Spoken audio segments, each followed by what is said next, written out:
जय श्री सीताराम जी की। स्वागत है आप सभी का हमारे YouTube channel Shri Ramcharitmanas with Diksha पर। पिछली वीडियो में हमने देखा कि दशरथ जी के मन में श्री रामचंद्र जी को युवराज पद देने का भाव प्रकट हुआ और उन्होंने गुरु वशिष्ठ जी के पास जाके इस बारे में मंत्रणा की। गुरु वशिष्ठ जी ने कहा कि यह बहुत ही उत्तम है और जिस दिन श्री रामचंद्र जी का युवराज पद के लिए अभिषेक हो जाएगा वही दिन सभी मंगल और शुभता का प्रतीक होगा।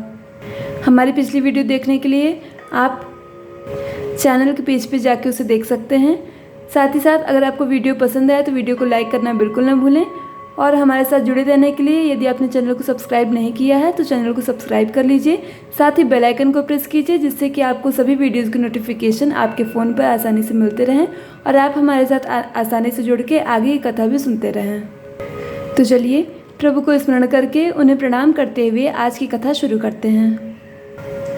मुदित महीपति मंदिर आए, सेवक सचिव सुमंत्र बुलाए, कही जय जीव शीस तिन नाए, भूप सुमंगल बचन सुनाए। जो पाचहि मत लागय नीका, करहु हरषि राम ही टीका। मंत्री मुदित सुनत प्रिय बानी, अभिमत बिरव परेउ जनु पानी। बिनती सचिव करहि कर जोरी, जियउ जगत पिता पति बरसी करोरी। जग मंगल भल काजु बिचारा, बेगी नाथ न लाए बारा। नृपहि मोद सुनि सचिव सुभाषा, बढ़त बौड़ जनु लही सुखासा। कहो भूप मुनि राज कह, जोई जोई आयश होई। राम राज अभिषेक हित, बेगी करहु सोई सोई। जय भगवंत अनंत अनामय, अनग अनेक एक करुणामय। इस चौपाई में तुलसीदास जी कहते हैं कि गुरु वशिष्ठ जी से आज्ञा पाकर राजा आनंदित होकर महल में आए और उन्होंने सेवकों को तथा मंत्री सुमंत्र को बुलवाया। उन लोगों ने जय जीव कहकर सिर नवाए। तब राजा ने सुंदर मंगलमय वचन श्री रामचंद्र जी को युवराज पद देने का प्रस्ताव सुनाया और कहा, यदि पंचों को यह मत अच्छा लगे तो हृदय में हर्षित होकर आप लोग श्री रामचंद्र जी का राज तिलक कीजिए। इस प्रिय वाणी को सुनते ही मंत्री ऐसे आनंदित हुए मानो उनके मनोरथ रूपी पौधों पर पानी पड़ गया हो। मंत्री हाथ जोड़कर विनती करते हैं कि हे जगतपति, आप करोड़ों वर्ष जिए। आपने जगत भर का मंगल करने वाला भला काम सोचा है। हे नाथ, शीघ्रता कीजिए, देर न लगाइए। मंत्रियों की सुंदर वाणी सुनकर राजा को ऐसा आनंद हुआ मानो बढ़ती हुई बेल सुंदर डाकी का सहारा पा गई हो। राजा ने कहा, श्री रामचंद्र जी के राज्याभिषेक के लिए मुनिराज वशिष्ठ जी की जो आज्ञा हो आप लोग वही सब तुरंत करें। हरषि मुनीस कहो मृदबानी, आनहु सकल तुर सुतीरथ पानी। औषध मूल फूल फल पाना, कहे नाम गनि मंगल नाना। चामर चरण बसन बहु भांति, रोम पाट पट अगणित जाति। मनगण मंगल वस्तु अनेका, जो जग जोग भूप अभिषेका। वेद विदित कही सकल निधाना, विधाना कहो रचौ पुर विविध बिताना। सफल रसाल पूग फल केरा, रोपहु बिथिन पुर चहु फेरा। रचौ मंजुमणि चौके चारु, कहो बनावन बेगी बजारू। पूजहु गणपति गुरुकुल देवा, सब विधि करहु भूमि सुर सेवा।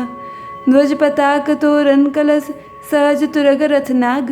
सिर धरि मुनि बर बचन सबु, निज निज काज लाग। जय भगवंत अनंत अनामय, अनग अनेक एक करुणामय। मुनिराज ने हर्षित होकर कोमल वाणी से कहा कि संपूर्ण श्रेष्ठ तीर्थों का जल ले आओ। फिर उन्होंने औषधि मूल फूल फल और पत्र आदि अनेकों मांगलिक वस्तुओं के नाम गिनकर बताए। चवर मृगचर्म, बहुत प्रकार के वस्त्र, असंख्यों जातियों के ऊनी और रेशमी कपड़े, नाना प्रकार की मणियाँ तथा और भी बहुत सी मंगल वस्तुएं जो जगत में राज्याभिषेक के योग्य होती हैं उनके मंगाने की उन्होंने आज्ञा दी। मुनि ने वेदों में कहा हुआ सब विधान बताकर कहा, नगर में बहुत से मंडप सजाओ। फलों समेत आम सुपारी और केले के वृक्ष नगर की गलियों में चारों ओर रोप दो। सुंदर मणियों के मनोहर चौक पुरवाओ और बाजारों को तुरंत सजाने के लिए कह दो। श्री गणेश जी, गुरु और कुल देवता की पूजा करो और भूदेव ब्राह्मणों की सब प्रकार से सेवा करो। ध्वजा पताका तोरण कलश घोड़े रथ और हाथी सबको सजाओ। मुनिश्रेष्ठ वशिष्ठ जी ने वचनों को सिरोधार्य करके सब लोग अपने अपने काम में लग गए। जो मुनीश जेहि आयुष दीन्हा सो तेहि काज प्रथम जनु कीन्हा। विप्रसाद सुर पूजत राजा करत राम हित मंगल काजा। सुनत राम अभिषेक सुहावा बाज गहा गह अवध बधावा। राम सिय तन सगुन सुजाए जनाए फरकहि मंगल अंग सुहाए। पुलक सप्रेम परस्पर करहें भरत आगमन सूचक अहें। भय बहुत दिन अति अवसेरी सगुन प्रतीत भेंट प्रिय केरी। भरत सरिस प्रिय को जग माही यही सगुन फल दूसर नाही। राम ही बंधु सोच दिन राति अंडन कमट हृदय जेहि भांति। यही अवसर मंगल परम सुनि रह सेउर निवासु। सोबत लखि बिदु बढ़त जनु बारिधि बीच बिलासु। जय भगवंत अनंत अनामय अनग अनेक एक करुणामय। मुनीश्वर ने जिसको जिस काम के लिए आज्ञा दी उसने वह काम इतनी शीघ्रता से कर डाला कि मानो पहले से ही कर रखा था। राजा ब्राह्मण साधु और देवताओं को पूज रहे हैं और श्री रामचंद्र जी के लिए सब मंगल कार्य कर रहे हैं। श्री रामचंद्र जी के राज्याभिषेक की सुहावनी खबर सुनते ही अवध भर में बड़ी धूम से बधावे बजने लगे।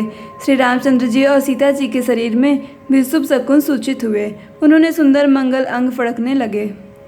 पुलकित होकर वे दोनों प्रेम सहित एक दूसरे से कहते हैं कि ये सब शकुन भरत के आने की सूचना देने वाला है। उनको मामा के घर गए बहुत दिन हो गए, बहुत ही अवसेर आ रही है। बार बार उनसे मिलने की मन में आते हैं। शकुनों से प्रिय भरत के मिलने का विश्वास होता है और भरत के समान जगत में हमें कौन प्यारा है। शकुन का बस यही फल है, दूसरा नहीं। श्री रामचंद्र जी को अपने भाई भरत का दिन रात ऐसा सोच रहता है जैसा कछुए का हृदय में अंडों में रहता है। इसी समय यह परम मंगल समाचार सुनकर सारा रनिवास हर्षित हो उठा। जैसे चंद्रमा को बढ़ते देखकर समुद्र में लहरों का विलास सुशोभित होता है। प्रथम जाए जिन बचन सुनाए भूषण बसन भूरि तिन पाए। प्रेम पुलकितन मन अनुरागी मंगल कलश सजन सब लागी। चौके चारु सुमित्रा पूरी मुनिमय विविध भांति अतिरूरी। आनंद मगन राम महतारी दिए दानवो विप्रहकारी। पूजी ग्राम देवी सुरनागा कहो बहोरि दीन बलि भागा। जे विधि होई राम कल्याणु देव दया करी सो वरदानु। गावहि मंगल कोकिल बहनी विधु बदनी मृग सावक नयनी। राम राजु अभिषेक सुनी हे हर्षि नर नारी। लगे सुमंगल सजन सब विधि अनुकूल विचारी। मंगल भवन अमंगल हारी द्रबो दशरथ अजर बिहारी। जय भगवंत अनंत अनामय अनक अनेक एक करुणामय।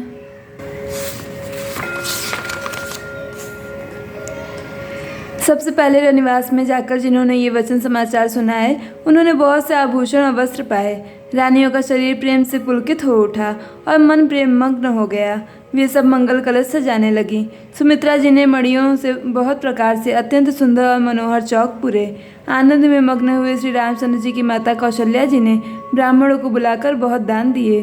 उन्होंने ग्राम देवियों देवताओं और नागों की पूजा की और फिर बलि भेंट देने को कहा, अर्थात कार्य सिद्ध होने पर फिर पूजा करने की मनौती मानी और प्रार्थना की कि जिस प्रकार से श्री रामचंद्र जी का कल्याण हो दया करके वही वरदान दीजिए। कोयल किसी मीठी वाणी वाली, चंद्रमा के समान मुख वाली और हिरण के बच्चे के से नेत्रों वाली स्त्रियां मंगल गान करने लगी। श्री रामचंद्र जी का राज्याभिषेक सुनकर सभी स्त्री पुरुष हृदय में हर्षित उठे और विधाता को अपने अनुकूल समझकर सब सुंदर मंगल साज सजने लगे।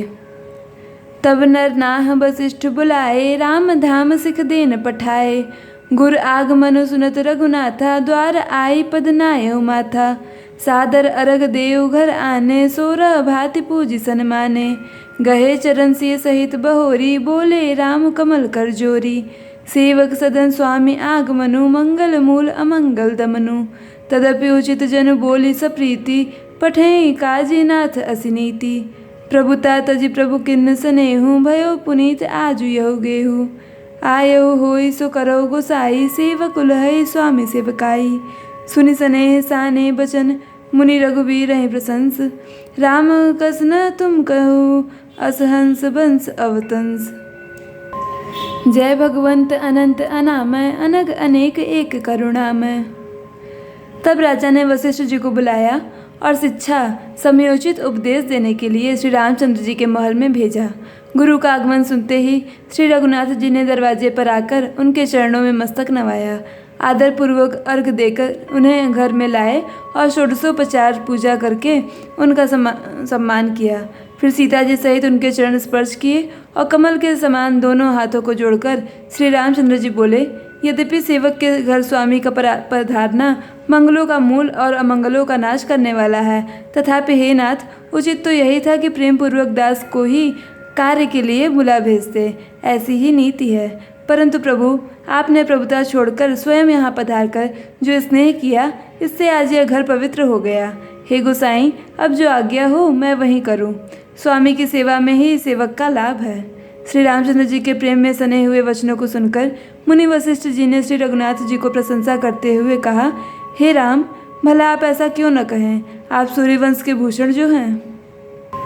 आज की कथा में बस इतना ही। आगे की कथा अगली कड़ी में होगी। हमारे साथ जुड़े रहने के लिए चैनल को सब्सक्राइब करना बिल्कुल न भूलें और बेल आइकन को भी प्रेस करें, जिससे कि आपको वीडियोज़ की नोटिफिकेशन आपके फ़ोन पर मिलते रहें।